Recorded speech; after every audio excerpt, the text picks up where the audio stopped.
Welcome to Goonies World for another Halloween special. My name is Goonie, also known as Colin, and I'm joined, as always, by Johnny Farrow, also known as Sean. Hello, happy Halloween. And Meanie, also known as Ryan. Hello. And, as is tradition now, our special guest star, Lunicorn, also known as Lynn. Hello! Happy Halloween, everybody! Happy Halloween to you. And this year, and we played Call of Cthulhu the last 3 years, but the last one ended about as badly as a game of Call of Cthulhu can end. And so this year, we're starting a new adventure. We're playing The Hateful Place. Now, this game can be in any setting as long as it's in darkness. We're going to set ours in England in the 1400s. And the game itself is a rules-light horror game with a ton of random generators, which is my favorite part of it. And but I could tell you about it all day long, but why don't we just talk to the game's creator, Dave Mitchell, and he'll tell us all about it. Hi, this is Dave Mitchell. I'm the game creator of The Hateful Place. Happy Halloween. It's sort of strange being asked to describe The Hateful Place compared to when it first began, which is 5 coming up 6 years ago. I'd have probably been a bit more sort of sales orientated, but probably not so much now. Basically, obviously it's an RPG. It's designed to be, I think, kind of so simple that people like me can play it.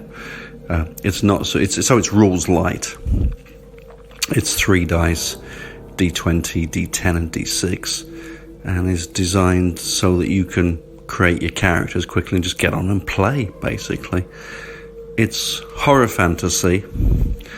I sort of grew up, being obviously English, a big fan of Hammer and Amicus, and then getting into, things like The Exorcist or The Omen, but also George Romero, and then Dario Argento,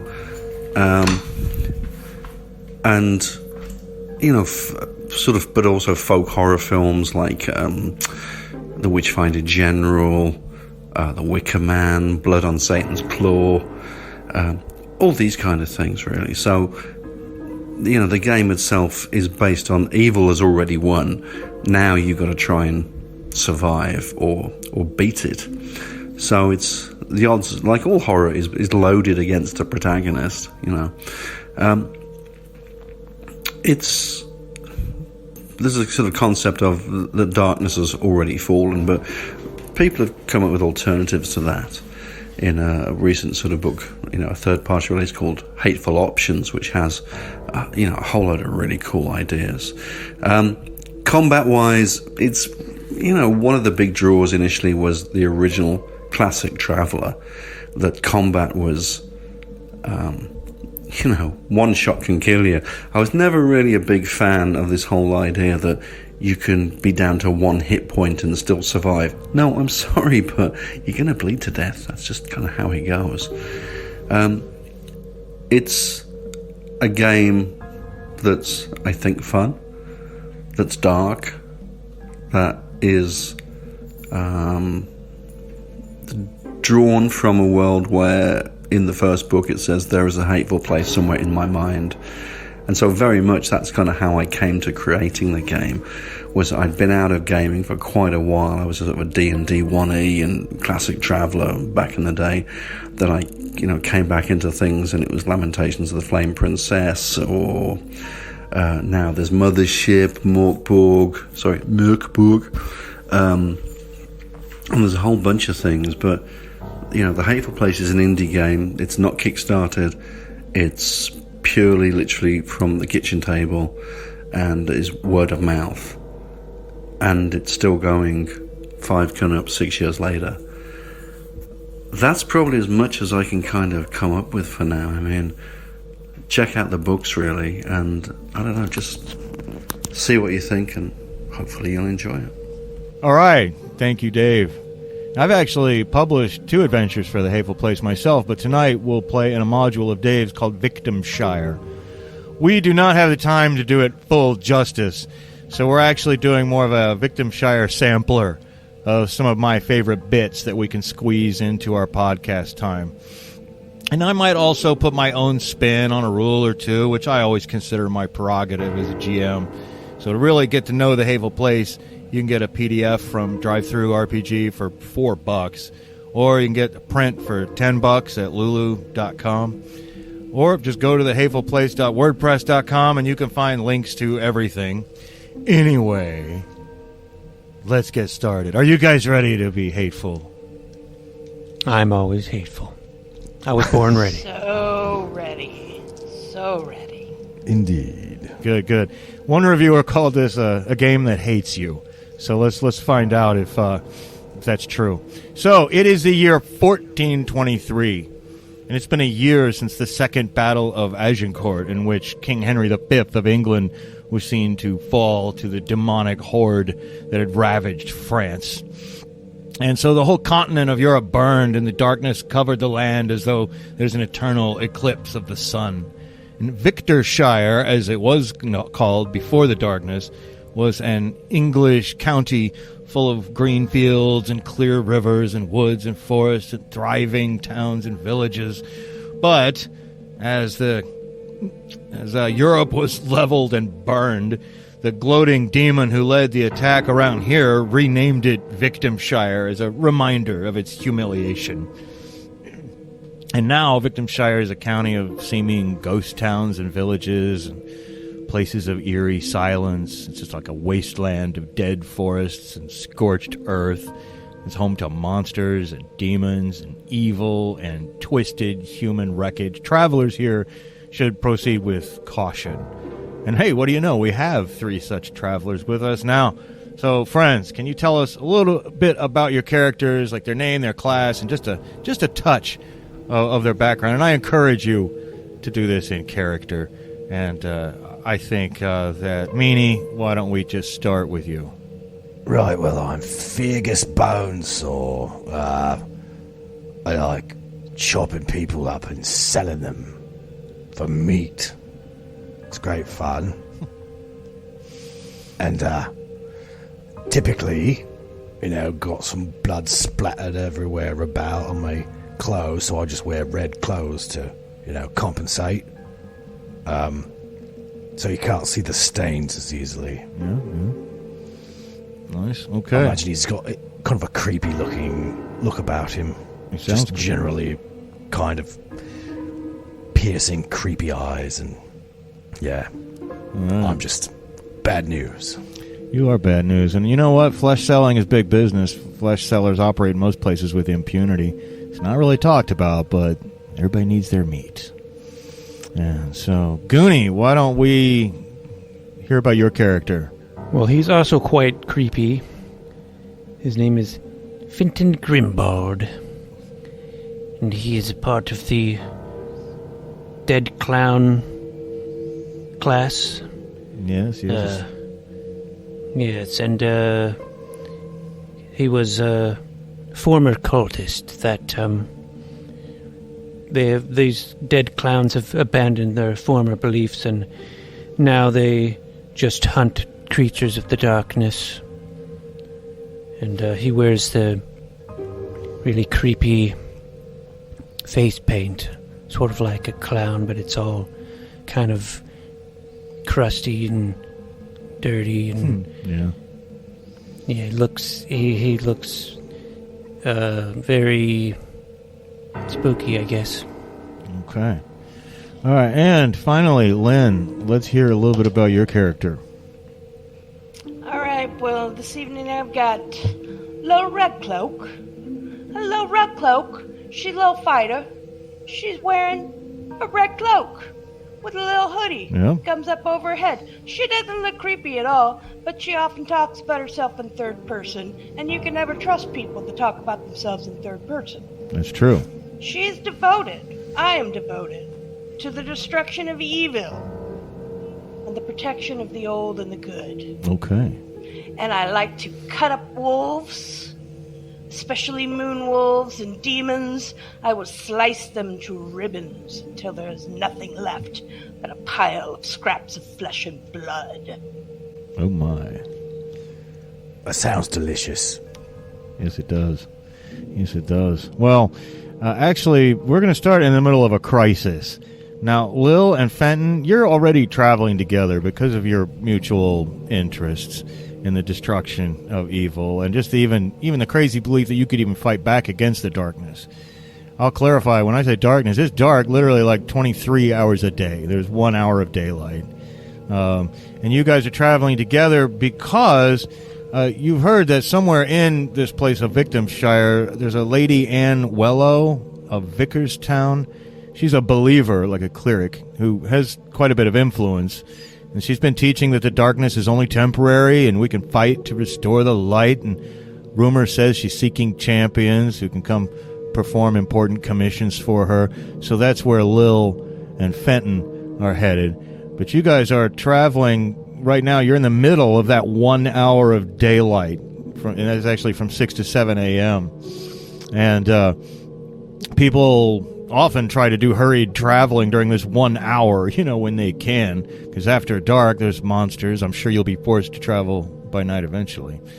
But it's still gray, even though it's daylight, and you're walking along a dirt road through some misty woods when up ahead you can see two wretched men trying to lynch another. In fact, they've succeeded. They're pulling on a rope.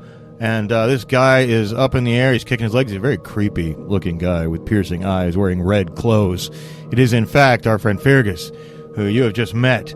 And Feargus, they're lynching you because you came to Victimshire to ply your trade.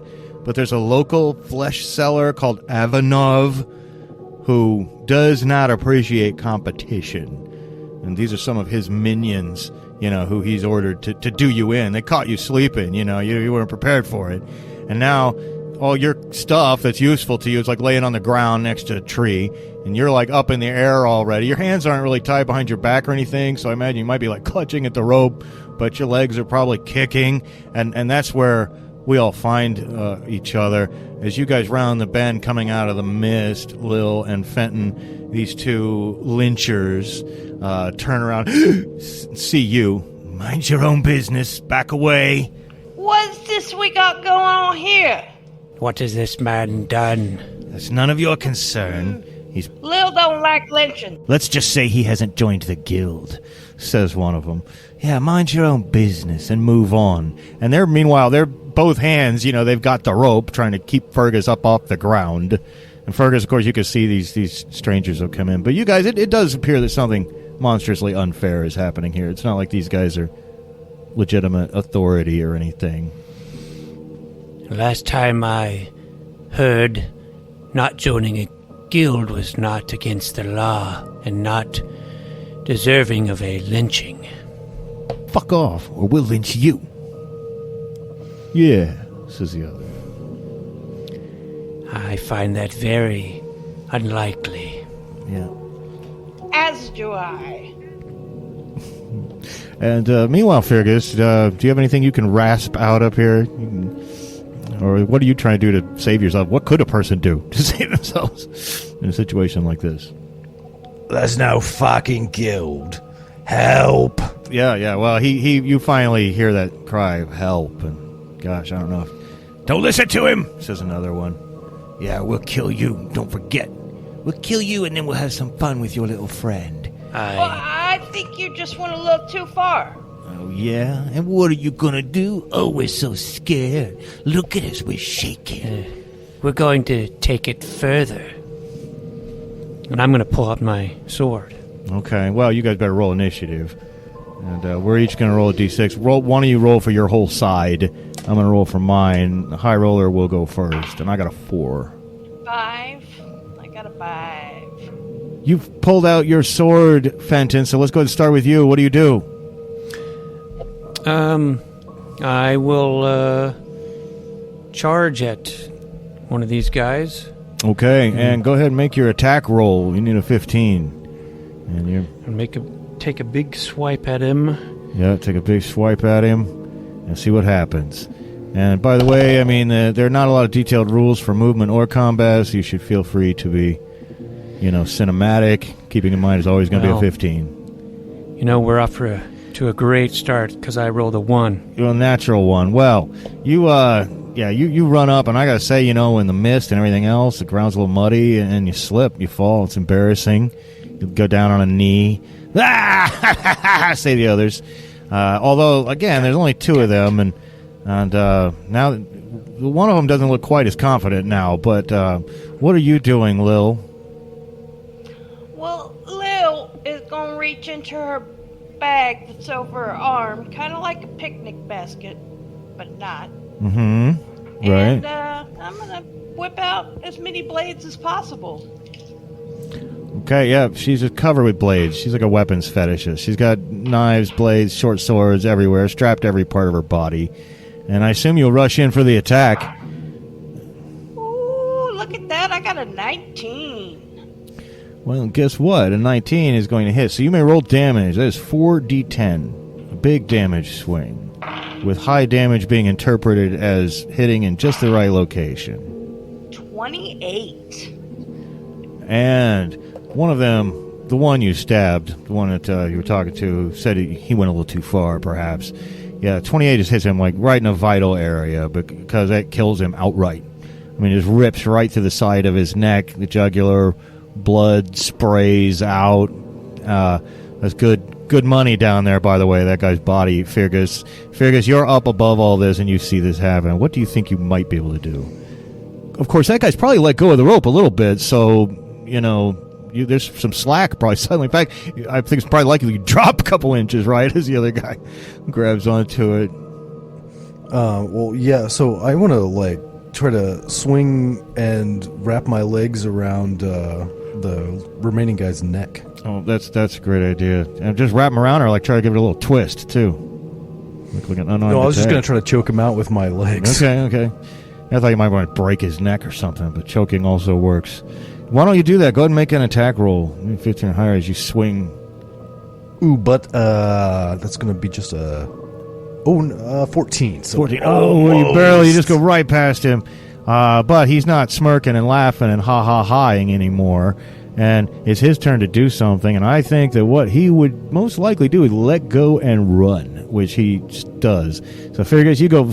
Luckily, you weren't up high enough to actually hurt you when you fell, But he lets go of it, and the rope falls. Boom, and he starts to run. And what do you guys want to do, Feargus? I think for revenge's sake, I'll give you the first option here. As you stand up and you see him running off into the mists, what do you do? Grab my sword up off the ground and give chase. Okay, because that's money running away from me right now. That is money, and I'll assume you chase him, and you can certainly catch up to him and stab him in the back, which is what you'll have to do, or wherever you'd like to stab him.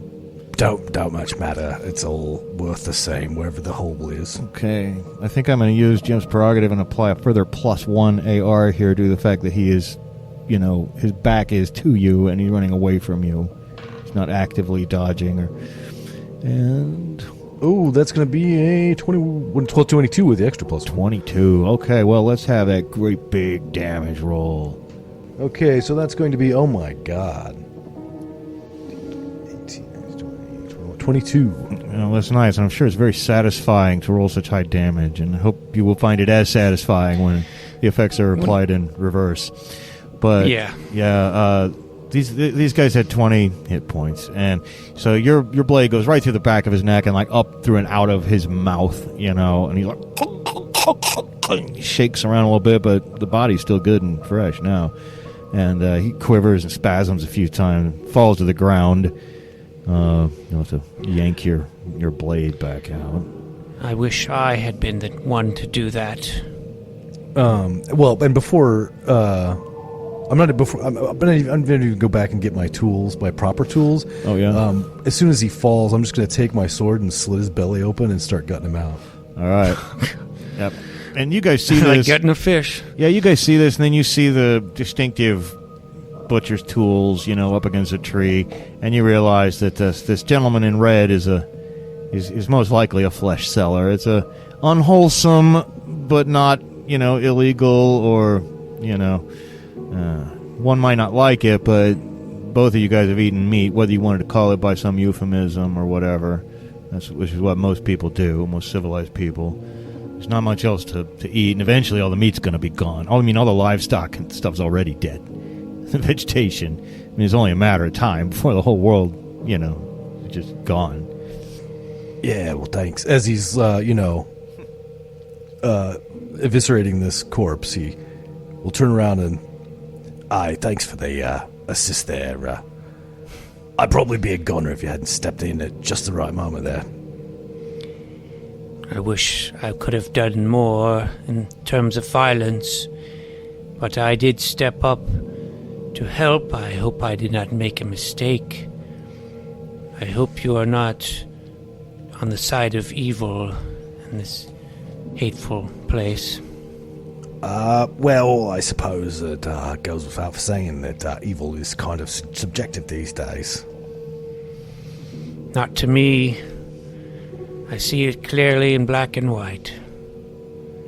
But I do wait to, decide when I think someone is evil or not. It might not be readily apparent. So we'll find out. I just don't hold with no lynching, walking down the road, minding our own business, and lynching a person. But I agree, I hope you're not evil too, because I am sworn to fight all Yes. that is evil in this world. As am I. Well, as they're telling you how they're sworn, Feargus, and you're cutting up this body, as you're gutting him, you're obliged to touch him quite a bit, and you actually realize he's got a vial on a string around his neck, like a vial of liquid.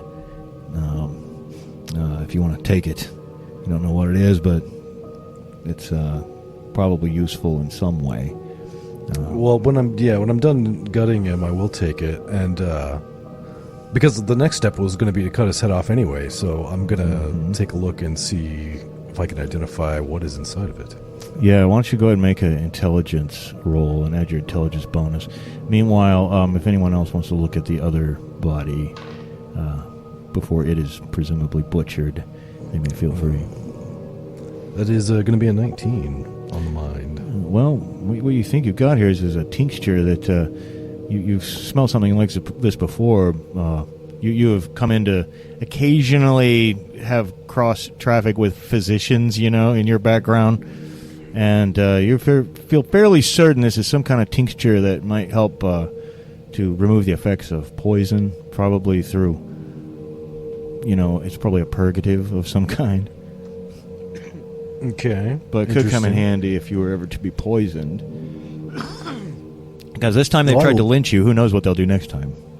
I'll put that around my neck and go ahead and whack this guy's head off and begin dragging him back to where my equipment Okay. the rest of my tools are. Yeah. And, I don't know, anyone want to take a look at this other fella? Yeah. Let's see if there's something of interest on him. Well, he neither one of them had weapons drawn, but you can see he does have a scabbard at his side, the beautiful, beautiful black dagger in it. The blade itself is black. It's quite nice. Gives you a certain feeling of power when you touch it. Looks like something to do with a cult.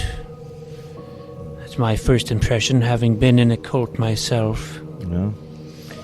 Well, like a lot of cults, and you've seen some ritual daggers and things like that before too, so why don't you make an intelligence test to take a look at this dagger, see if there's anything special about it. If you fail, maybe Lill can take a look, because she obviously knows her blades. Okay, I will make a Mind. Yeah, mind roll. Yeah, I said intelligence, but really it's body, mind, and soul are the 3 stats. You want to get honor over that? Or? You're going to get 15, whatever your bonus is. Okay. Wow. Second roll, also a 1. So you have no clue what this is. In fact, it probably seems like a pretty crappy and useless blade to you. Do you want to take a look at it, Lill? He looks like he's just like my die is crappy and useless. Yeah. This is the dice's fault, as always. Okay. And I got exactly a 15 with my bonus. Well, you recognize this. This is a black dagger. This is part of old cult ritual equipment, but this dagger would be +1 to AR for whoever used it, and Fenton might want it, considering he's got a +0 as it stands. So you might want to tell him not to throw it away, unless you want to not tell him that and then keep it for yourself. As far as I can tell, it's worthless. I've never seen anything like this before. It's garbage. I don't know, my friend. It looks pretty sharp to me. It's like you could do some damage with this. You want to take her advice on that? Let me have another look at that. Give it to me. Yeah. Well, it does kind of match your whole ensemble. Creepy clown, creepy dagger. But in the meantime, I assume you were dragging the bodies over and stripping them of flesh, Feargus? Yeah, so no, it's too early to flay them. So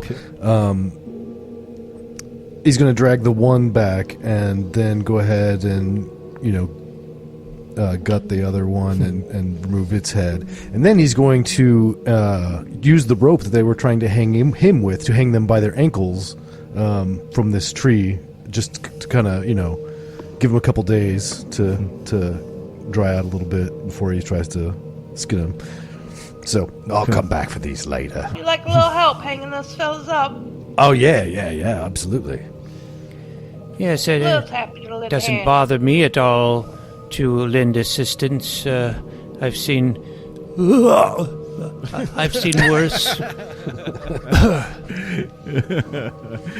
Well, we'll assume you guys do that, because after all, this 1 hour of daylight, that you've got won't last forever. And again, you will be obliged to occasionally. I mean, if you can only walk for 1 hour a day, you really never get anywhere. But people try to take advantage of it, and they hope to find an underground tavern or a cottage where people might let them in, because they know after dark it's always bad. But I'll assume, just for the sake of time, that you guys chat for a bit and you fill in Feargus about that you're going to Vicarstown to see this lady Anne Wellow, who's supposedly saying that there could be an end to the darkness, and that it occurs when you find out how influential she is from them, Feargus, it occurs to you that she just might be helpful in against somebody like Avanov, who clearly has it in for you. He's an influential flesh seller up here, apparently, and there's always strength in numbers. So I'll assume you guys will just become traveling companions for a while, if that sounds okay to you guys. Yeah, as long as we come back this way, so I can get my merchandise. Well, it's a great circular track that runs through the county, so I think that's. I do have a stipulation to make. Now, when I die, as I surely will, probably in the not-too-distant future, I would like you to not immediately chop up my body and sell it for parts. I wish to be buried the Christian burial. Well, I mean, that's just burying money, but, all right. Yeah, it just saved your life. Oh, that's why I said all right instead of go fuck yourself. All right. Well. Yes, I appreciate that. Well, we're getting along already. Not telling each other to go fuck themselves and everything. That makes my heart feel good. Well, anyway, you guys will continue. But as you travel along, to the Misty Forest, along the dirt road. That hour of daylight soon ends, and your way is illuminated only by the full blood-red moon. And even that you can't see clearly. You can just see like the smudge above the clouds where this big blood-red moon is. And, you know, you don't hear any insects or anything like that. It's just deathly quiet. All you can hear are your own footsteps. But then up ahead, you hear the giggle of a child and an echo through the mist, like up ahead and to your right. But almost just as soon as you hear that, from behind you and to your left, you hear another giggle of a child.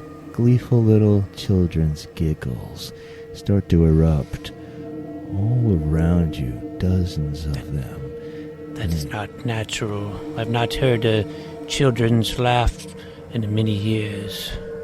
That's an excellent point. Well, as you guys look around, as I'm sure you would, there are small figures beginning to materialize out of the mist. You can only see their shadowy forms, you know, because it's so dark and misty.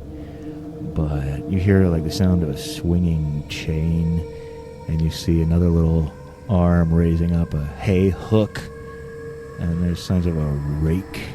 And what it does seem like is there are dozens, I mean, maybe as many as like 35 or 36 little children with improvised weapons giggling and approaching you out of the darkness. What do you guys want to do?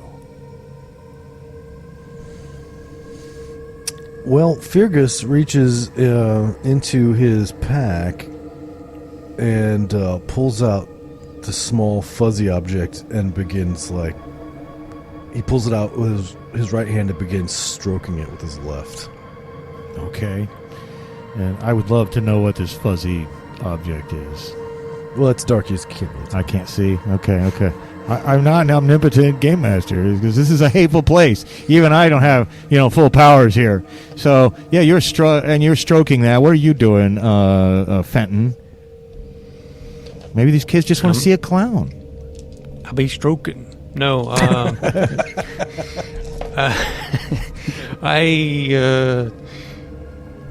I'm gonna wait a little. I'm gonna wait to see what's going on. See if they get a little closer and what they look like. See if they're maybe undead or okay. or what. Just let them get. We'll go ahead and let them get closer. I'm sure that's a good idea. Lill, what are you doing when you see these little children? Oi, kiddos! What's you about? What's you doing with the creepy? They continue to giggle, but when they hear your voice, they all begin to move forward closer. And as you get a better look at them, they're not undead. They're just very wretched, nasty-looking little kids. They have dark circles under their eyes. They're wearing filthy clothes. Their bodies are smeared with filth and blood. A lot of them have like red stains around their mouth and on their hands. And they're all giggling. They have a weird light in their eyes. And again, they've all got these... They're improvised weapons, but, who wants to get hit with a hay hook, or like a hard rake with steel tines, and another one swinging a chain, and they get closer and closer to where they're, it's almost like your fight or flight hasn't kicked in yet, but it's getting real awkward. They continue to giggle, and they don't directly answer you, Lill.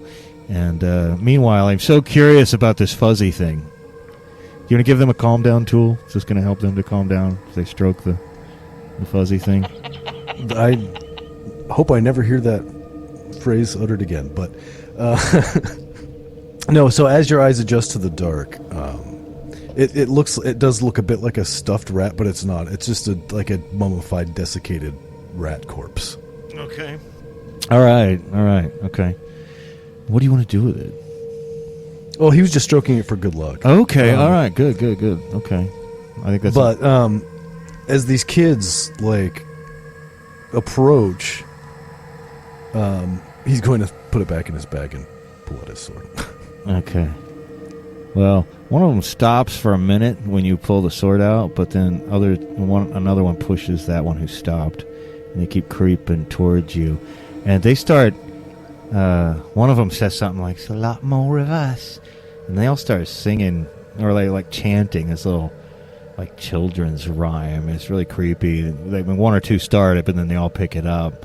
Hop, hop, my dead frog, from stone to stone, from log to log, from hungry bird to hunting dog. Hop, hop, or be a dead frog.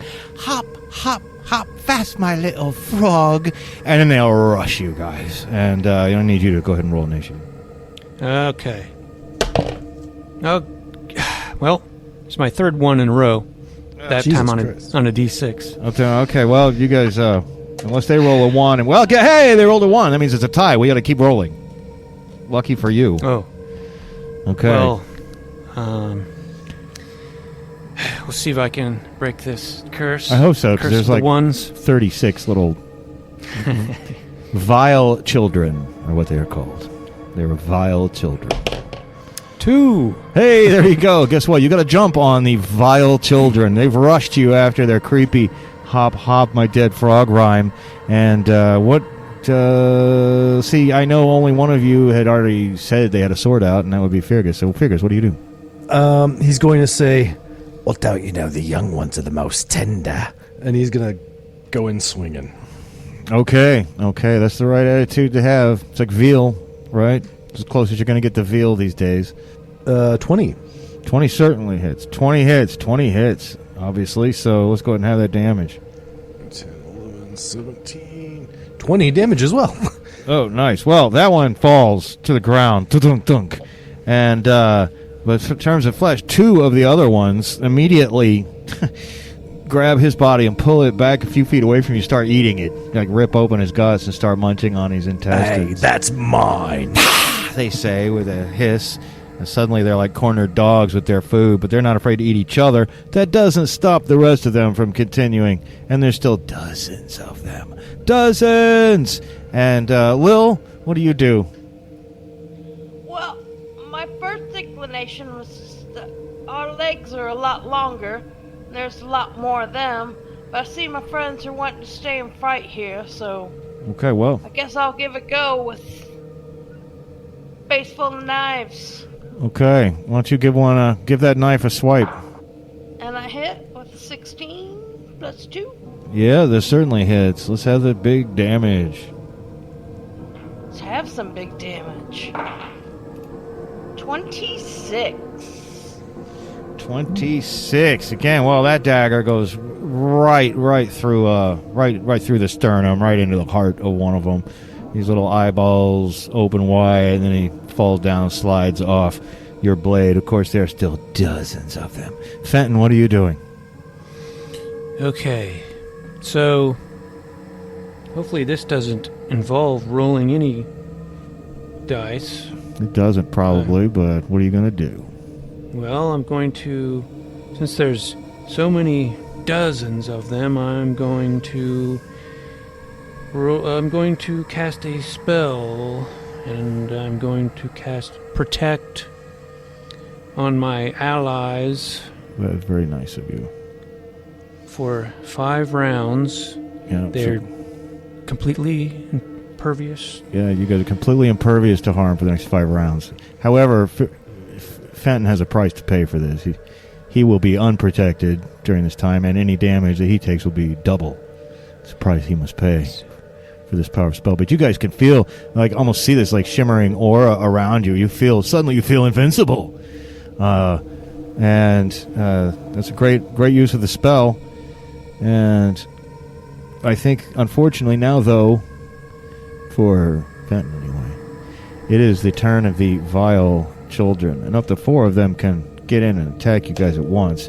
And 8 of them try. I mean, 4 of them swarm Lill and 4 of them swarm Feargus.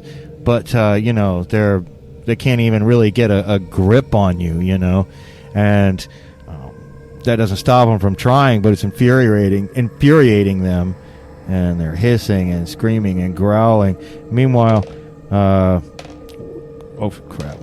Of the 4 who are able to get a purchase in and get close enough to attack you, Fenton, 2 of them actually managed to hit. And I'm going to roll these dice right now. Well, the first one, I guess you're lucky because you only take 14 points of damage. And the second time you take 6, because that is about the world's worst roll. It's not as bad as a 4, but it's close.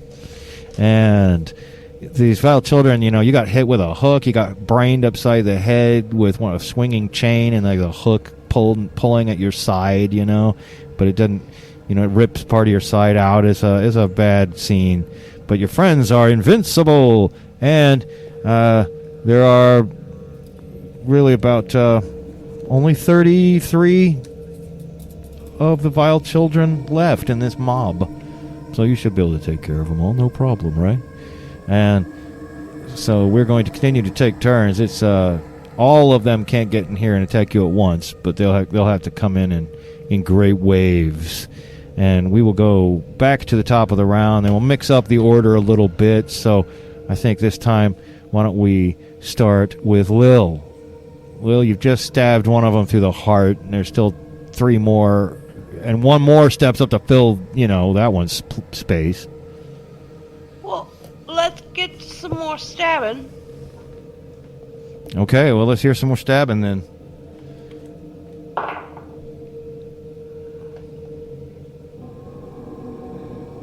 I missed. Oh no, we missed. You missed to a chorus of mocking giggles from the children. And, Fenton, what are you doing?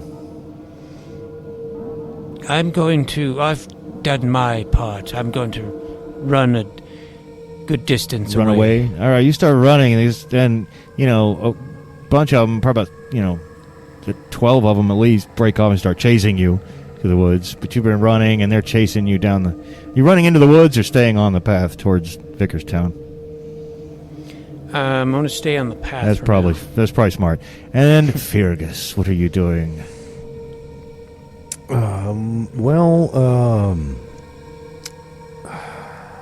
It's rough because he just sees money, dollar signs. But, oh yeah, so many pounds. Flesh is worth its weight in gold, my friend. You better not waste my spell. You're impervious. You must fight. I'm 2 versus 30, and we're only going to be impervious for 5 rounds, and we can only kill maximum of 2 per round. We can take out as many as we can in 4 rounds and run on the 5th, though. Well, I miss. Well, no, you miss, so no. And then what about you? Well, Lil's already gone, so it's their turn. And they attempt, they try, they do their best, they bite, they claw. And so that's their second round of not being able to do anything to you. And meanwhile, they're really attempting to do their best to catch up with you, Fenton, but their legs are just not as long as yours. And they're running as fast as they can. They have a chance to catch up, but I'm giving them a penalty to their AR, and they don't get it. They got an 11, but really, if you consider yourself at 15 and they're on 11, they're not that far behind you. And they're still laughing as if this is just some fun game to them, and giggling and running and chasing you through the forest. And we are back at another round, and you guys may have your third round of imperviousness and try to slaughter as many of these little children as you can. What a statement. Well, it is Halloween. Oh, yeah. 18. 18. Let's have some damage. One of the 4 on you is hit. 18. Wait, no. Make that 21. I thought that was a 6. It's a 9. 21. Okay. 21 points of damage. And that one falls, and yet another giggling one steps over its dead body to take its place. And there's a few in the background who are joining the others, eating that other one. But, Feargus, what do you do, my friend? Feargus rolls a 15 to hit. That is definitely going to hit. Will hit. And that's going to be 13, 19, plus 27. 27. Another just right, almost decapitate that one as it falls in front of you. And then another steps up to take its place. It was your third round of imperviousness. And they again try to attack you back, and they just cannot. And the others run, still chasing. Oh, man, they're getting closer, man. They still failed, but they rolled a 13. I'm going to interpret that as they're gaining on you. And these little children hot on your heels. Hop, hop, dead frog. Hop, hop, dead frog. Be a fast little frog. Dead frog. They're really creepy, vile children.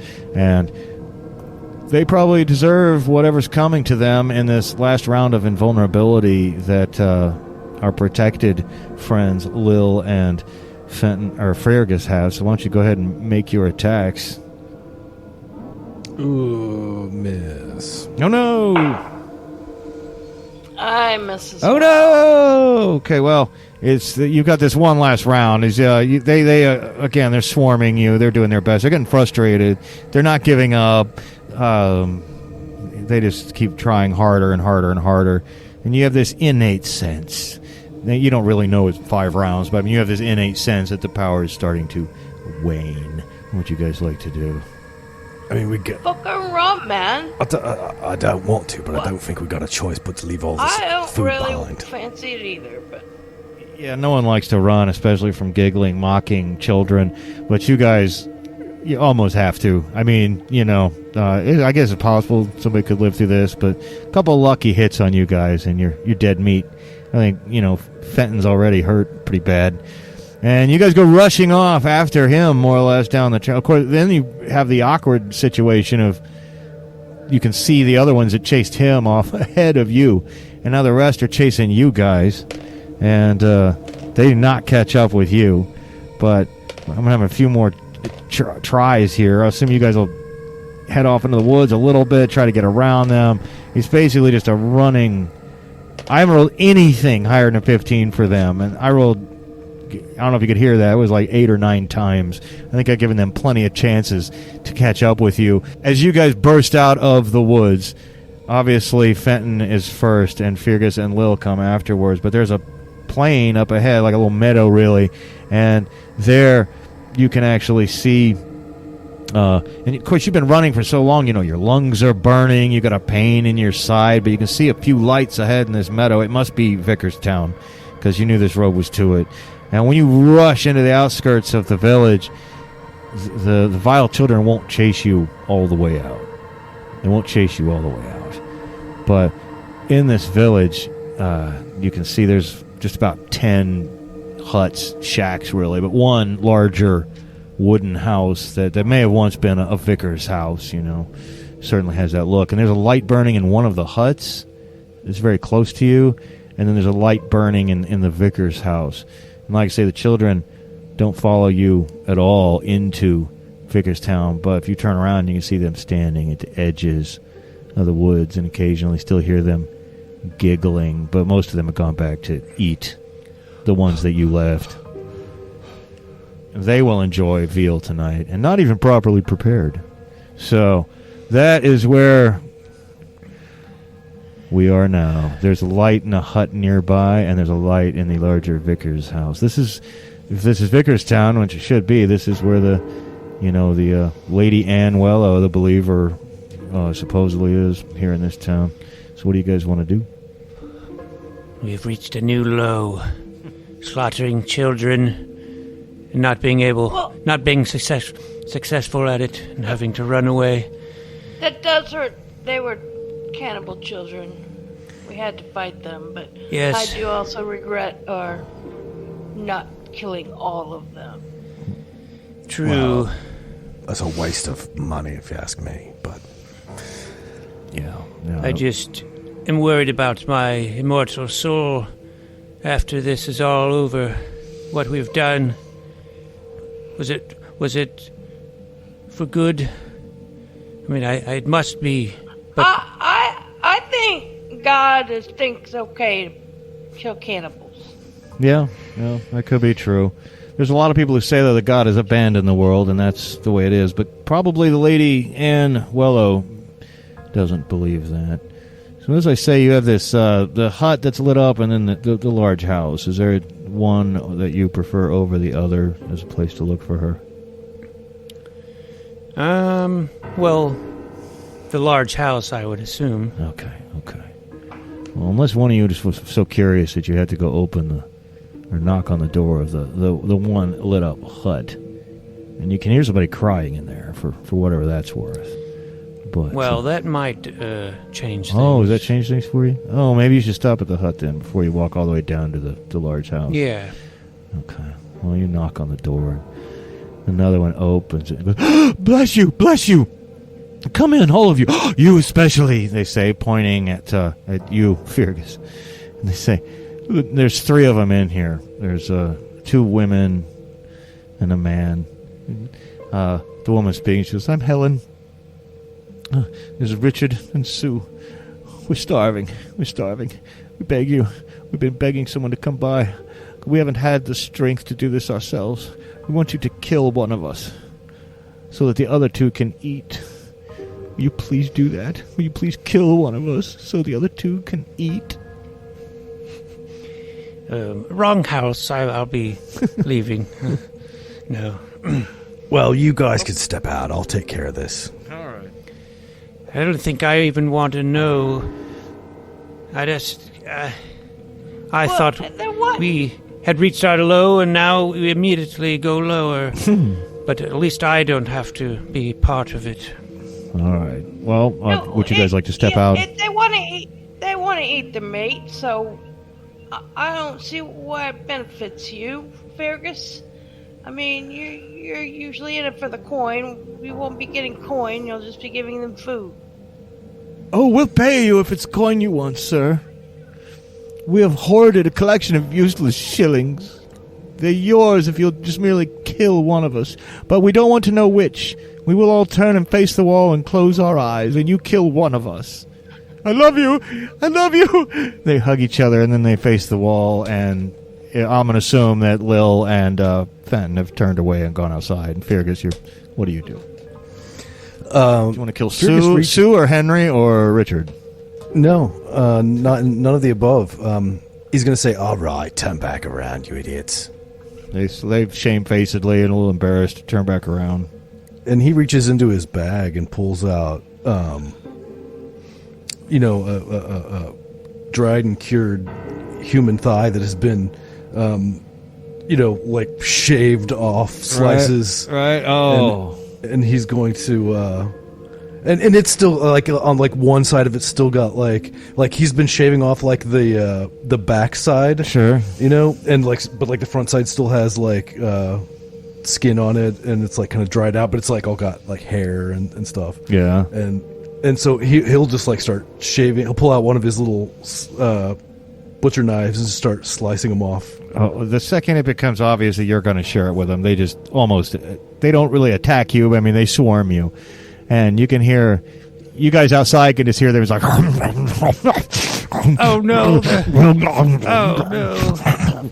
And eventually Feargus comes out. And, they're feasting on one of them. I can see it in my mind. I know exactly what happened. Well, he comes out, and then I'll assume you guys will go ahead and make your way down to what probably is more likely to be the home of Lady Anne Wellow. And as you push your way in... But by the way, as soon as Feargus gets outside, he says, I didn't kill anybody. I fed them for free. Yes. Well, that was mighty nice of you. Wow. Maybe he's got a purer heart than you thought. I always carry around a human. It's like a ham-on, but it's human. Oh, boy. I'll show you get the pun. Oh, boy. Well, with that sure pun, I do. We'll wrap up that pun as you push into the vicar's house. And inside is a wooden table and a room full of rotting books. And sitting at the table is an old lady in a dusky blue hooded traveling dress. Hello, Wellow. Yes, I am the Lady Jane Wellow. And oh, what have we here? A dead clown of contrary faith. Well, were you dismissed from your cult for being too problematic? That's how most of them are. Yes, exactly. And I wasn't funny enough either. I tried to make a joke. tried to say, I thought hello, wello would get a bigger laugh, but it didn't. I have not laughed in many years. And I see we have here a member of the Red Cap Society. Well, Aye. that is good. That is good. And you are a flesh seller. Well, yeah. The current flesh seller here is part of our problem. I believe that if you've made it here, you must have run through the gauntlet of vile children that come out in the woods after dark, mustn't you? Well, yeah. I thought, at first I saw, all the money that I could be making selling them, but there was too damn many. Well, if it's money you want... They sing creepy songs and try to eat us. Yes, well, they will do that. They are vile children. Now, if it's money you want, I could help you with that. As I say, a rather nasty local flesh seller named Avanov happens to have something that I need. In fact, he happens to be in possession of someone I need killed for their own good. Now, I, in case you don't know, was the chief believer of the Church of St. James before it fell to the darkness. And I've retired here until I can be of use in the fight against the darkness. But, as I say, I'm in need of your help. This person who needs to be laid to rest is my granddaughter, Lady Jane Molby. She was transformed into something terrible, and she will suffer an eternity of torment. So you must travel to Molby Manor, find a brass key, use that key to open an Iron Maiden. In that Iron Maiden, you will find the Lady Jane, immobilized but not destroyed by a stake through her heart. You must remove her head and heart and bring them to me. This will put her at rest and free her soul. But I warn you, Molby Manor is now the home of Avanov, the flesh seller. And he wishes to keep the Lady Jane for his perverse amusement, you see. In fact, I was just wondering why he didn't finish the job, but now I see. Yes, he was so obsessed and entranced by her great beauty that he in fact dug her up. All of the Molby clan had been so transformed, driven underground, but not fully destroyed, just immobilized and buried with stakes to their heart. But her reputation of being a great beauty was such that Avanov dug her up and keeps her there in the Iron Maiden of the Manor House. Now, if you do this, I will give you some powerful weapons to use against the darkness. And you, sir, she says to Feargus, could take over operations here in Victimshire, you see? And I think you will need further help, however, if you decide to do this for me. But I must ask, will this be suitable to you? Well, speaking only for myself, I might be a flesh seller and all, but keeping an undead vampire around for your, private personal pleasure or whatever he's doing there is it's a bit far even for me. Yes. I'm sure that's true. Now, the rest of you, I will rely on your hatred of evil and your desire to renew the goodness of the world. Can I rely on that? My dead clown and my red-hooded girl? It is our destiny to fight evil. Well, you will need some help, however. You, sir, she's pointing at you, Fenton, come here. And she lays her hands upon your forehead, and you get 10 hit points back. She takes 10 hit points. You can just see it drain away from her. This heal spell, which you also have, she has to take the amount in damage that you get back, and 10 is all she can spare. However, I have something for each of you. And she reaches down to a box below the table, and she pulls out a box and takes 3 bottles out of it. These are very rare. I've been saving these for just this occasion. I have here 3 bottles of youth. And if you drink of one, you will be healed of all injuries. But use it wisely, for each only contains 1 swallow. Thank you. So we should just give one to each of us, or Yep. Hands 1 to each of you. You have our gratitude. And you have mine. You have mine simply for making the attempt. Now, if you wish, you may sleep here and see how far you can get in the hour of daylight tomorrow. Or you may continue on your journey now. No, you want us to remove the head of this vampire. That's very important.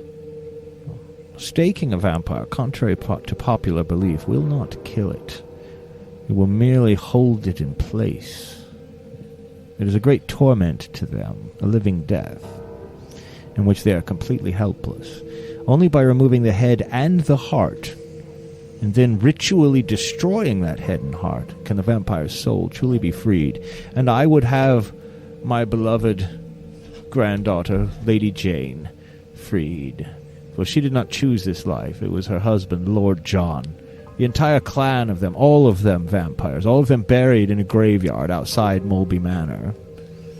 But unlike her, they linger on, and she must be put to rest. I don't care about the rest of them, at least not today. So, just for clarity, you want us to do the removing of the parts and you're going to do the ritual? Is that how this works? Or do we have some fancy ritual we need to know? No, I will take care of the ritual. You merely bring me the head of Lady Jane. And the heart. Yes, and the heart, and where shall we find this brass key? That I cannot tell you. It will be somewhere in the manor. But my guess is Avanov would probably keep it close to his person.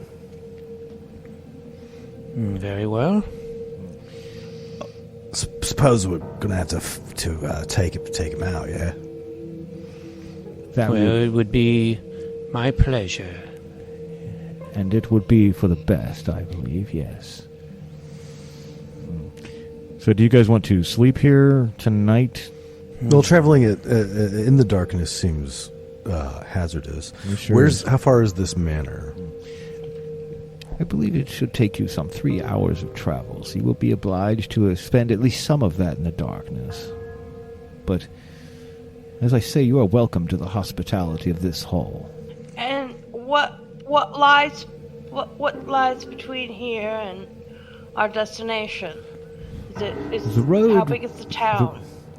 The road runs through a marsh. I believe there's an old woodcutter's cottage about halfway along the road, and beyond the marsh are some hills. The road is built up above the marsh a bit as a causeway. I say that we go and take advantage of at least 1 hour of daylight, and the rest we shall have to travel by darkness, as always. As always. Well, if it's 3 hours, then I suppose we ought to leave a couple hours before it's supposed to be light, because if we're going to have to pop open this Iron Maiden containing a vampire, we might want to do it when it's light outside, if possible. I see. So to the Yeah, first that's a part good of the idea. Yeah, first part of the journey in the dark. That's not a bad idea at all. Well, in that case, I assume that you guys will find some comfortable places on the floor. Lady Jane retires to a back room, and you get a very, very early start the next morning, each of you clutching your bottles of youth, and just in case you need them. And the next day, you, of course, leave before dawn, long before dawn, and head down the path. And just as you get to the edge of town, there actually are some headless skeletons hanging upside down from trees that have other bones missing, and they're gnawed upon. It seems that someone else at some point might have had the same idea you did earlier, Feargus, about hanging some bodies up to drain and dry, but clearly probably the feral children have just ripped off every bit of flesh that these skeletons ever had on them. And they're, like I said, they're kind of right at the edge of the the woods, but the woods aren't nearly as thick in this direction. And you travel on for a while, and you can even see through the mist occasionally, through your peripheral vision, like one or two things moving in the mist, but nothing ever comes close. You hear a few distant giggles, but they're far behind you. And the vile children who chased you last night are probably sated by the flesh of their fellows. But after a while walking along the edge of this rotten marsh, full of standing, nasty black water, it actually starts to rain a little bit. And it's like a black rain. Rains down. I mean, when you look at each other, it's running black on you with black water. And it doesn't hurt or sting or anything like that, but it's got a nasty and unwholesome smell.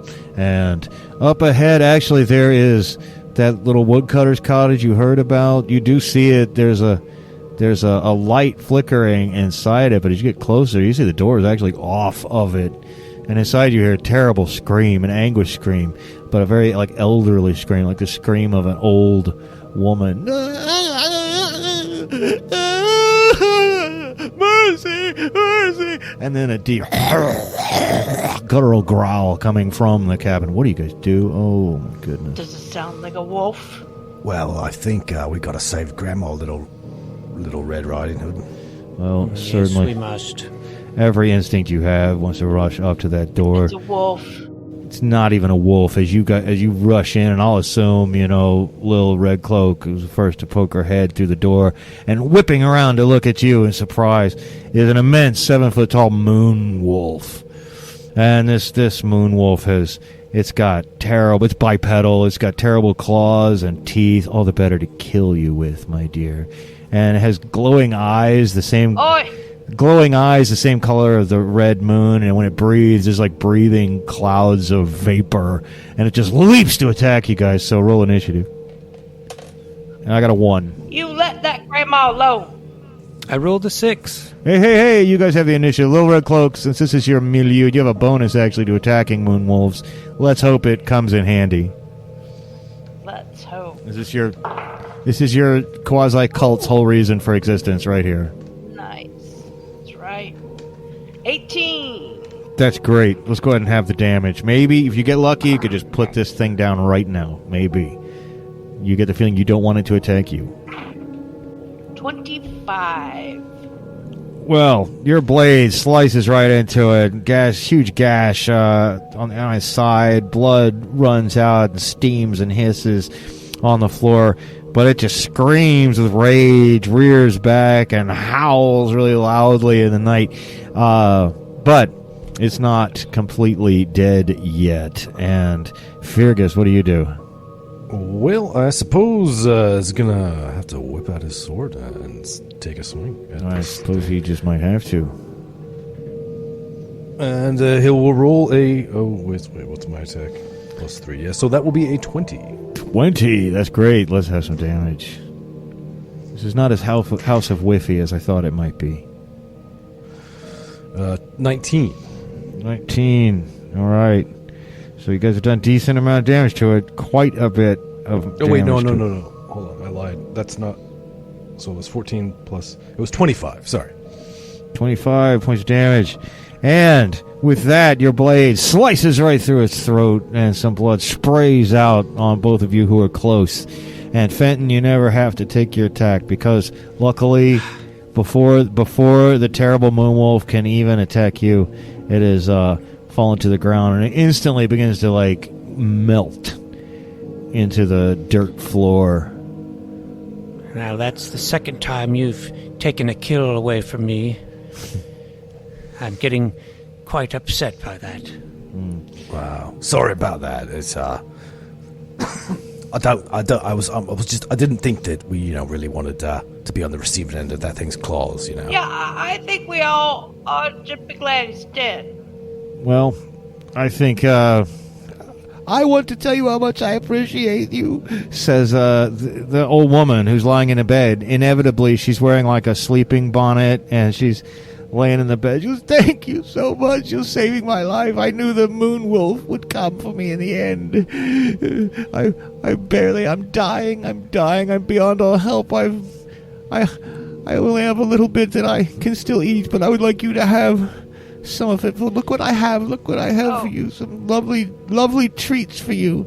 This is some of the last in existence." And she reaches down in the crack between her bed and the wall and she brings up a jar with some preserved, dried apples in the jar. They're all wrinkly and everything, but to you guys now, they're like, whoa. You haven't even seen or, smelled anything like that forever. She goes, will you please take one as a thank you for saving me? I beg you. I don't deserve any. I think we should take one apiece and leave her the remainder of the jar. I haven't earned it. Do you have anything else I can kill? Maybe cockroach or spider or something? At least something. I wish there was a cockroach here so I could eat it. But no, alas. You'd think cockroaches would be the one thing to survive. Actually, there are flies, so, but not in here. But no, I insist that you take a lovely, lovely dried apple, won't you all? Would you guys want to reach into the jar and take one? It would make me so happy. It would make an old lady so happy. I know I'll die, but I prefer to die peacefully here alone, not taken by the moon wolf, because then I might rise as a moon wolf. You're lucky you weren't bitten by it. Will you please take this reward? Who wants to take a bit of apple? I mean, Feargus will do it, but I think this is a bad idea. Yum, yum. Okay, what do you think, Lill? Lill was going to take a bite. I don't know if that's a good idea or not, but that was the plan. Oh, you'll hurt my feelings so if you don't take a bite. Okay, well, and what about you? Deserve an apple too, you precious clown. No, why don't you have a bite with us? I deserve nothing. I've done nothing. If you have a bite, I'll have a bite. I've not earned it. I cannot take a bite. Perhaps you could rub my feet very quickly then. They're in terrible need of... Yes, I suffer from the gout. Give me a foot rub.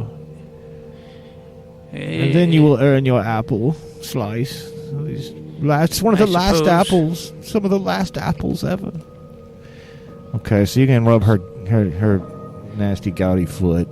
And then you can earn... Yes, anything to help.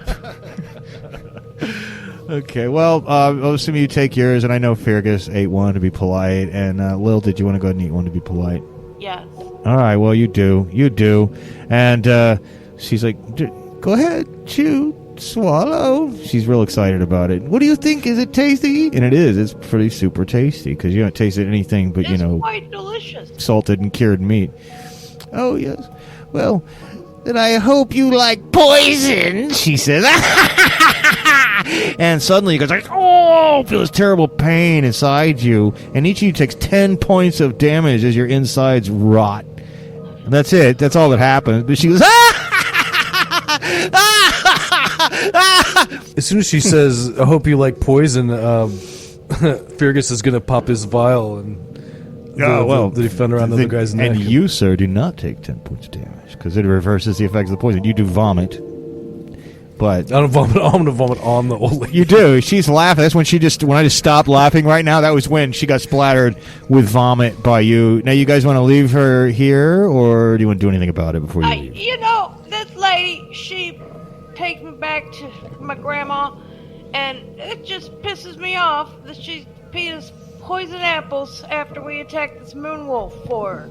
So, I think she needs as many blades as possible. All right, well, if you want to kill her, you don't even have to roll. You could just stab her to death. Aww! Yeah. Let me do it. Well, let Fenton do it. I'll keep stealing his kills. Okay, yeah, Fenton, would you like to kill the old lady? Yes. Okay. Yes, I would use my... Now, what's the damage on this black dagger? It is the same, 40-10, but just a +1 to your AR. Right, okay. And so you said I didn't need a roll? Or? Yeah, you don't need a roll, you just stab her. Where's she going to go? She can barely walk, she's laying in her bed. Stab her right in the heart. Yeah, so I'm interpreting the one that Lynn rolled as just maybe pulling out the dagger and dropping it, you know. Because she's still shocked from the poison. But yeah, right in the heart, you stab her. And how much damage do you do? All right. 20. All right, well, she passed 20 hit points a long time ago. And so she, you do stab her in the heart, but with her last breath, she's... And of course, you know, she lies there now, a corpse covered in vomit, with a smile on her face. Oh, Bitty. I just gotten my 10 hit points back, and now they're gone again. Yeah, that's what you get for saving old ladies.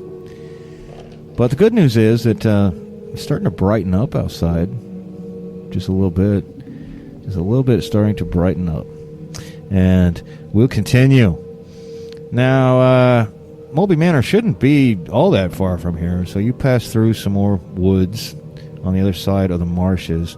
That rain actually picks up a little bit, so this black, vile rainwater. Soon you come to a river. It's not a huge river. It's Ashmount River, and it's got a few stones interspersed across it, and your mind echoes, "Hop, hop, my dead frog," as you realize you're going to have to hop, across these stones just to get across without falling into the black water, which looks like it's of the same black water. You certainly wouldn't want to drink it. In fact, most of the water is poison. You've got to find, springs. There's still a few fresh springs around. But, the only way to cross this is going to be to hop across. And to do that, we'll just need an AR roll. And you need a 15. I got a 16. Hey, you hop across like an acrobatic clown. But I could tell from the look on Lynn's face that she's fallen into the water. Lil's going in the drink. Okay, well, you fall in the drink. And what about you, Feargus? 21. 21, nice. Well, you two go right across, but Lill, you fall into the drink. And just being splattered a little bit by this stuff, when you're being rained on by it, hasn't had too much of an effect. But you go down in, some of it gets into your lips, some of it gets into your nostrils and ears, and it's a horrible, horrible burning sensation. Now, it's not like a super, super, super deep. You can still stand up in this water and splash your way back out and on the other side of the shore. But you've taken 5 points of damage just from, ingesting a little bit of this terrible water. And, but at least you're past that. And you'll continue on beyond the river. The trail continues. There's the ruins of a bridge here that destroyed long ago. And anyway, they wanted to drive the trolls out of the land, so they just destroyed all the bridges, so the trolls had nowhere to live anymore under bridges. And you go past these hills, and you know that it's supposed to be hill country where Molby Manor is. It's on top of a hill, you've been told. And there's some caves in some of these hills. You go past these gaping mouths of caves in the hills. God only knows what's inside of them. But on the highest hill, just as, it's getting to be that 1 hour of daylight, and it's still overcast and gray, but you got 1 hour of daylight, and even though it's light, you can still see the lights inside of Molby Manor, just a few in a few different windows. And Molby Manor is this twisted old ruin of a manor house, and it appears that the third story is burned away at some point in the past, and the front door actually appears to be ajar. There's a graveyard outside. It's about a dozen old graves in it. And of course, you heard that the whole Molby family is buried out there with stakes in their heart. Presumably, you could dig them up and take the stakes out, and they'd go crazy. But that's not the one you're here for. There doesn't seem like there's a ton of guards around the place. You don't know what kind of apparatus this Avanov has, but he's the one who's supposedly taken up residence here. And I will leave you to it. What do you guys? You said the front door's ajar? Yeah, it's ajar. Just a little bit of jar here in the morning. Maybe they just like a breeze. Well, Feargus is just going to kick it open and start screaming, Avanov! And you do that, and you cry out. When you kick it open, first thing you see, and your voice echoes around this what must have once been a grand and opulent hall. It's all now splattered with blood all over the walls and the ceiling and the floors, and it's covered with the remains of rotting, regurgitated meat. Everybody roll DR, make a defense roll, or roll DR or vomit. from the overpowering stench of the rotten, regurgitated meat. It'll be the second time some of you have vomited. In fact, Feargus will just dry heave because he's already vomited once. I got a 19. Well, I will indeed then because I failed. I mean. Okay, well, you dry heave a little bit at the disgusting smell. And what about you, Lill? I made it. I rolled a 16. Yes. Lill, nice. Lill does not spew vomit. And even though this is so overpowering and disgusting, you guys make it through. But there's this decrepit, hairless man with his eyes sewn shut trying to sweep in here. It's a helpless, hopeless task. Of course, he's looking up right in the direction of this shout. And he goes, "Oh, he's at home, all right. He's at home. I could tell you how to get there if I were properly motivated." Well, you see, he's heavily guarded. All the passageways are filled with rather fiendish traps. I know some old ways, though. I could take you through some secret doors, but you have to promise to take me with you when you leave. Says the cleaner. Says the man with the eyes sewn shut that we'll just call the cleaner. Well, perhaps. I don't know. What do you others think? So you'll come to kill Avanov, is that it?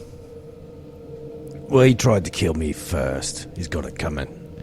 Oh, you must be that young upstart we've heard so much about around here. Well, you should have known better than to poach in on Avanov's territory. Well, he should have known better than to try to kill me for it, because now he's fucking dead.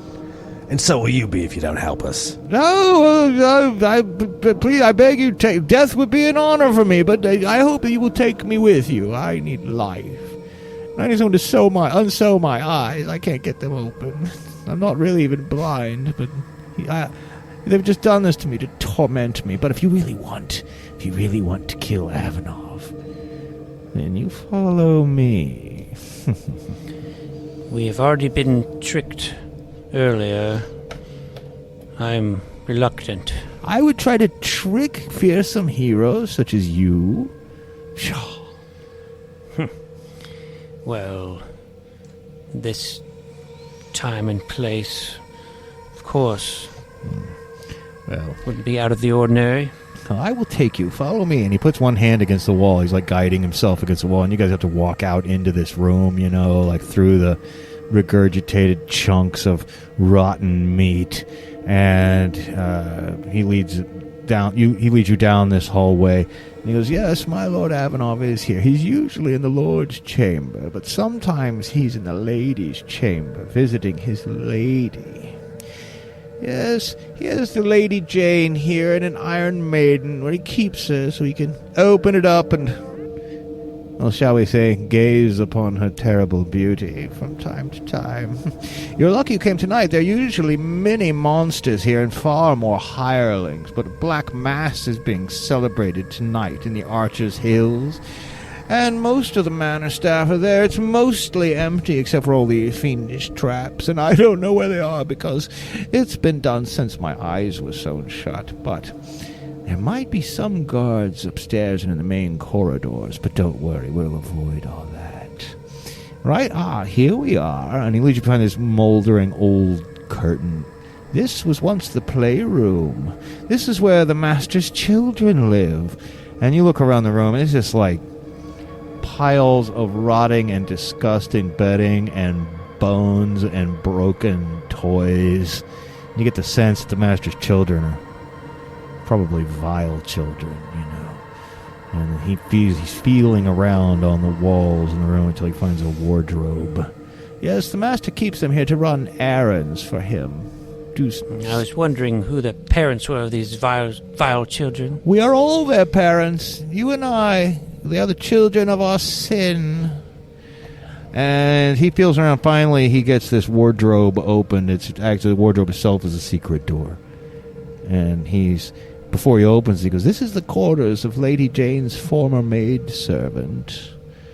And I will let you go in. I have not ever been in there." And you want us to go through the wardrobe? Oh, please. Yes, please. It's better not be winter in there. No, Mr. Tumnus was evicted long ago. He fell to the darkness. After they killed Aslan, there was no hope. Yeah, so who wants to go in first? Well, I think Feargus's motivation to kill the guy who had him almost killed is Pretty very strong. high at the Yeah. moment. Okay, well, yeah, you push your way in first and the other two follow in after. And this room also is full of filth and excrement and a lot of bones along the floor. There's a huge pile of rotten bedding. You see it's like a bed that's like fallen in. It's like fallen down on the ground. It's almost like an L shape. But just erupting out of the pile of bedding is this young woman. She obviously had a once pretty face, but now it's all cut up and scarred, like on purpose by someone, and it's just twisted in lunatic rage. Her teeth are all jagged and sharp from gnawing on the bones in here, and she screams and attacks you guys, just trying to bite you. She's obviously starving, and she gets a 2 on her initiative. What do you guys get? This must be the Lady Jane's maidservant. What'd you say, 5? Yep. All right. Well, you guys have the initiative, and Feargus, you're right there in front. What do you want to do? She's probably running right at you. Take a big bite, screaming maniacally and incoherently. She looks like she's beyond all help. Well, Feargus takes a big swing, but misses. Oh no! House of Whiffs. And what do you do, Lill? As many blades as possible. And I hit 4.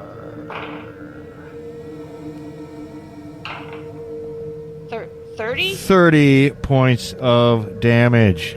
And yeah, that's enough. The blade just rips right through her stomach and cracks open a few ribs as you pull it up and on the way out, and she just kind of pops and withers and falls to the ground and becomes part of the bones on the floor. And I'll probably have to start calling on Fenton first so he can actually kill something here at some point. Besides, little old ladies lying in their beds. But, you've dispatched her. I was always afraid to go in there. Yes, Avanov locked her up in here. Something she said offended him. And he says, now, on the other side of that door, there's a stair. And that would lead directly upstairs to the hall where you will find the Lord and Lady's chamber. The Lord's chamber is on the left, and the Lady's chamber will be on your right. And this is a secret hallway. Well, it's the servants' hallway. It's been so long since it's been used by the maidservant that I'm sure no one will expect you coming up that way. And you haven't made that much noise down here.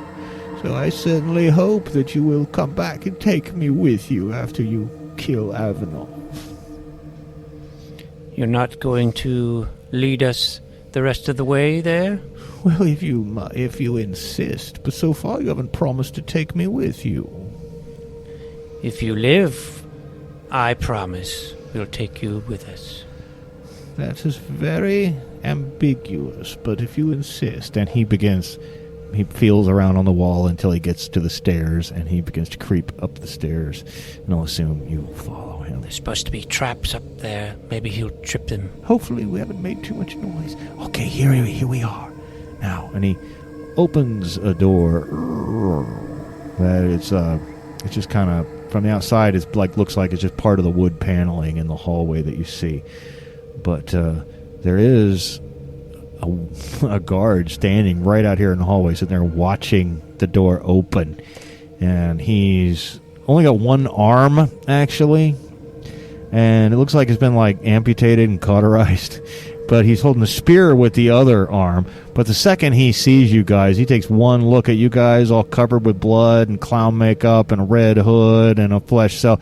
And he turns around and bolts for the end of the stairs, the end of the hallway. But he actually forgets about the traps, and a plank of wood swings out with a huge spike in it and just impales him because he's forgotten and he stepped on the wrong tile, and a plank of wood swings out from the side of the walls and just kills him. And he kind of rocks back and forth on the end of that plank. Ow, he should have been the clown. That was hilarious. But that's enough noise here. What's all this then? From inside. Jasper? says a voice from inside the Lord's chamber. What do you guys want to do? Yes, Yes. my lord. He doesn't believe that at all when you call it for Jasper, and the door opens wide, and you see Avanov himself. He has leathery skin and an eye patch, and he too has filed his teeth down into points. He wears this like floppy black Florentine-style hat. He's got in his hands this wicked-looking curved Turkish blade, and rather awkwardly, he wears this like full-size skull on a chain around his neck. He goes, "You," he says, pointing at you, Feargus. He goes, "How dare you penetrate here? Don't you know I am Avanov, the great flesh seller in Victimshire? I am the beloved servant of Zarakar, queen of demons. You're no match for me. I'll dine upon your sweet flesh, boy, and your friends, too. And I've got special plans for you," he says. But he's pointing at you, Fenton. And Me? clearly there must be a fight. And I would encourage you to roll initiative. Oh, shit, but I got a 6. So you want to tie me at least so we can have to re-roll. I rolled a 6. Oh my god, let's roll again. Swear. Oh my god, I swear I got another 6. I swear I got another 6. Check it. Well, why am I lifting it up and holding it to the camera like that? The game does hate you. I have another 6. Yeah. And Oh, I swear to fucking. oh man, here, okay, 6. I rolled a 6. You know what? And I'll show you. No, yeah, I see it. I see it. We've had 4 6s. Okay, well, it's the hyperdimensional number of the beast, and I got a 4 this time though. I got a 3. All right, well, he goes first after all that. Well, what happens?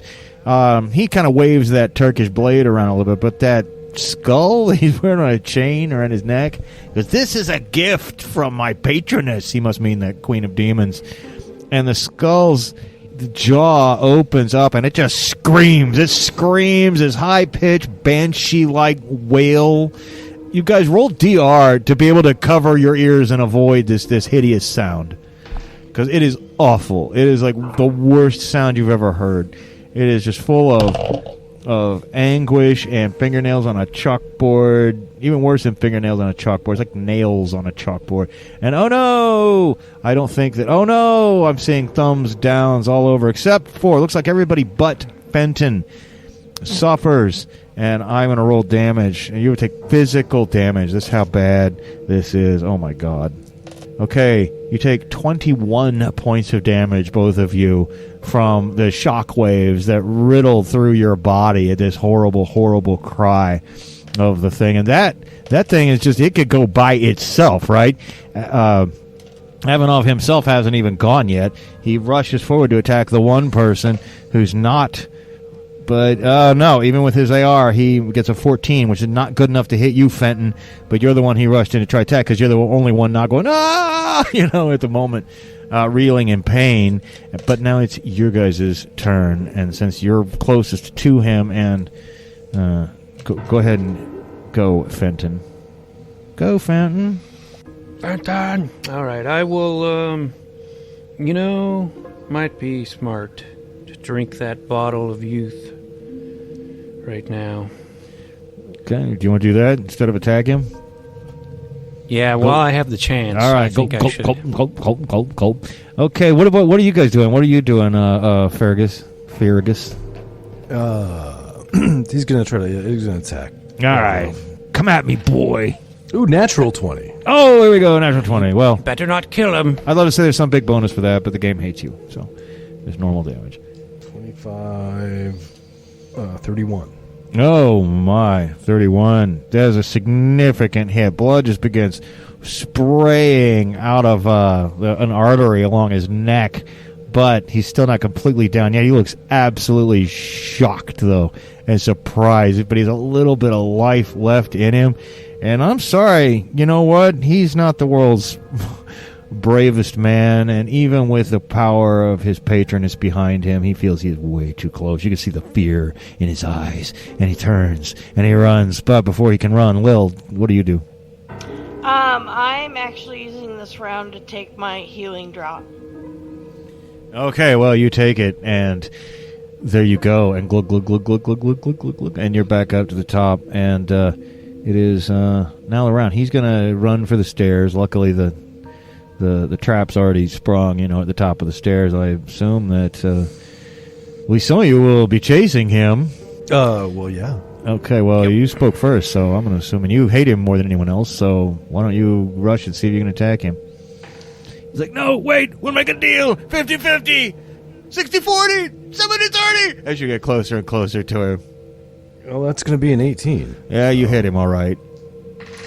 90-10! I didn't roll nearly as good, but good enough. Looks like it's going to be 100-0 after all. Yeah, 100%! 21. Well, you know what? You stab him to death on the top of the stairs, and he slides off your sword and tumbles down. Ba-boom, ba-boom, ba-boom, ba-boom, ba-boom, ba-boom, ba-boom. Damn it. All the way down. I quit. All the way down to the bottom of the steps. All the way down to the bottom of the steps, and he falls, and his neck cracks awkwardly. And I was so close. And right then, you hear a big gaggle of little children's voices running in from outside, and they go, "Daddy, Daddy, Daddy!" And they begin eating him. They're not even concerned about you up at the top of the stairs. They all come in and start. All the vile children begin eating Avanov. The flesh seller becomes flesh. If he's got the brass key, hopefully they don't eat that. I was thinking the same thing. Well, it might be in his room. Maybe we take a look at his lord's chamber. And in fact, in the lord's chamber is actually quite luxurious in here. There's like a great big 4-poster bed. There's a dead girl, a freshly dead girl on the bed. And the less said about that, the better. On the floor are big heavy rugs. There's a table with a bronze box on it, which looks promising. That'll be it. Yeah. Feargus says as he walks over and slaps it open. Yeah, you slap it open, and indeed, there's a rather ornate bronze key in there as well. So I assume you'll take that. Yes, and then I suppose proceed to the Iron Maiden that I believe was pointed out to us by the guy with his eyestone shot. Well, he told you where it would be, which is was the door right to your would have been to the left of this one, and so you look inside that room, and this, unlike the rest of the rooms here, this one just looks perfectly preserved and maintained. It's retained its luxurious furnishings and tapestries, and in the corner of the room, standing there, is an Iron Maiden with this lock of a rather intricate design. Do you want to put the key in the lock and open it? Yes. All right. Well, you guys all wait in anticipation. You open it, and the Iron Maiden pulls open. It's got a little resistance to it as all the little spikes on the inside of the Iron Maiden pull out of whatever's in there. And inside is the lightly perforated body of Lady Jane. She's a great beauty, despite having nails driven all through her body, and she has this raven black hair and pale skin and a red dress. And the thing is, though, you've been told that she had a stake in her heart, right? But she doesn't. In fact, she opens her eyes, goes, "Hello!" And I need you to roll for initiative. As she lurches out of the Iron Maiden, she gets a 2. Been lied to. Again. So what'd you get for initiative? 4. Well, you have the initiative as Lady Jane, the vampire, lurches her way out. And, okay. Yeah, and I think we can all agree Feargus was probably closest because he's going to open this. So what do you do, Feargus? You're probably the one she's going to bite. She's going for your neck. Well, I didn't. So you had us pick up to 4 mundane things that could be carried in a pack. Yeah, you and sure I specified the desiccated rat and the human thigh, right, and a small bag of human hair, fingernail, and toenail clippings. Okay. But I did not specify a 4th thing. So if I may take the liberty to specify a 4th thing as being a wooden stake at this moment. I think that's fair enough.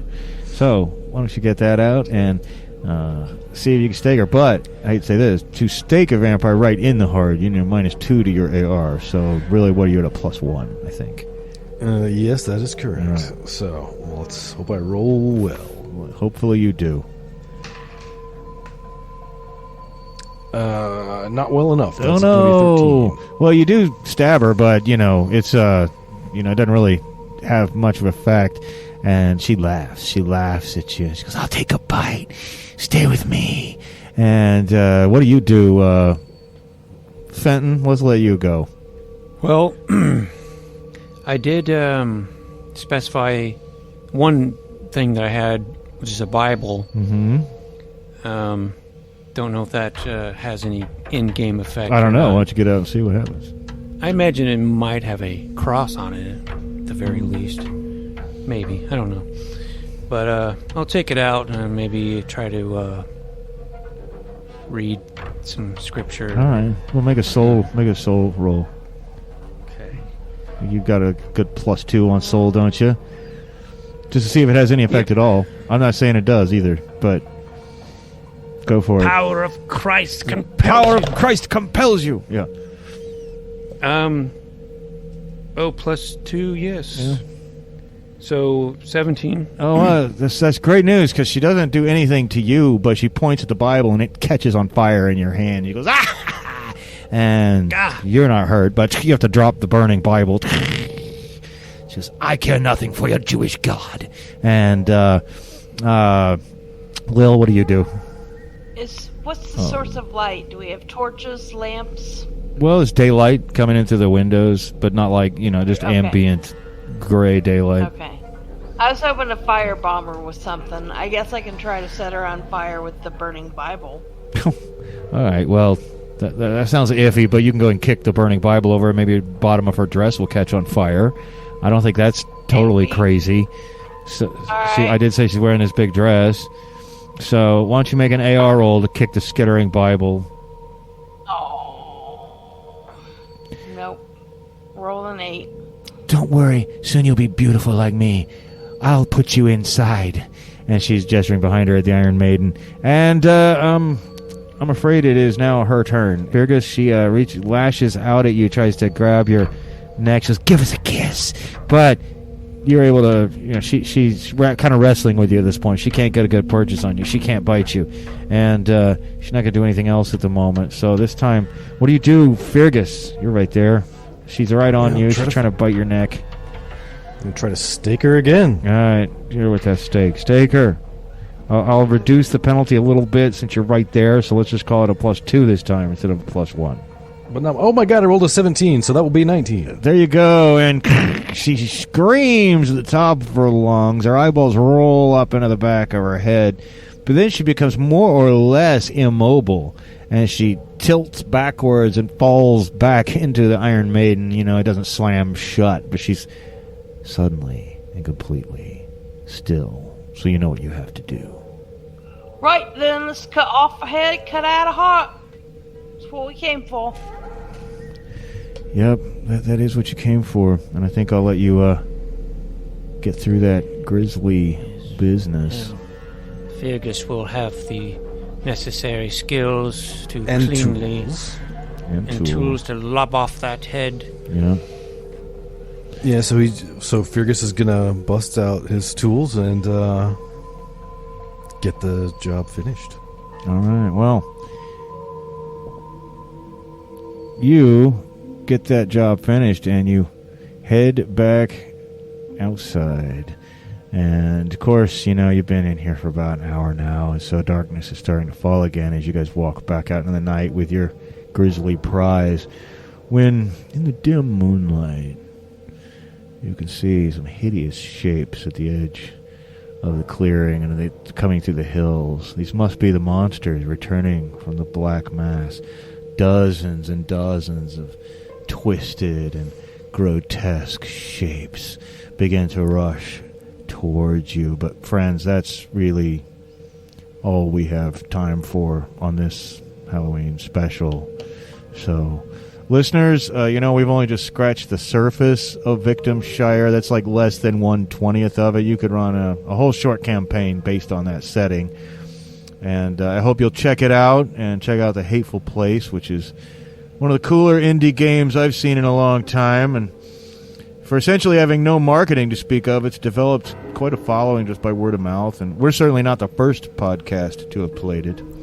I should also point out all the music you heard during this was from Scott Chafin and I. We have a project called 6DB. Scott's been a guest on that program before. And if you want to hear it, you can check us out at brightonstreetghosts.bandcamp.com. Of course, our familiar theme song actually is by Meanie. And so I want to wish my fellow gamers a happy Halloween. Happy Halloween, everybody. Happy Halloween. Indeed, happy Halloween. Happy Halloween. Yes, and thank you, Lynn, for joining us once again for another Halloween special. We'll see you next Halloween, if not before. Excellent. Looking forward to it. All right, well, in that case, everyone out there, have a ghoulish Halloween. Enjoy yourselves and be safe. And as always, we'll see you next time with something completely different. Hey everybody, if you like our podcast, don't forget to leave us a good rating and or review on Apple Podcasts, Podchaser, Spotify, or wherever you're able. Subscribe to us on YouTube, follow us on Twitter at Goonies_world, and check out our website at GooniesWorldPodcast.com. Email us at GooniesWorldPodcast@gmail.com. Thank you for listening.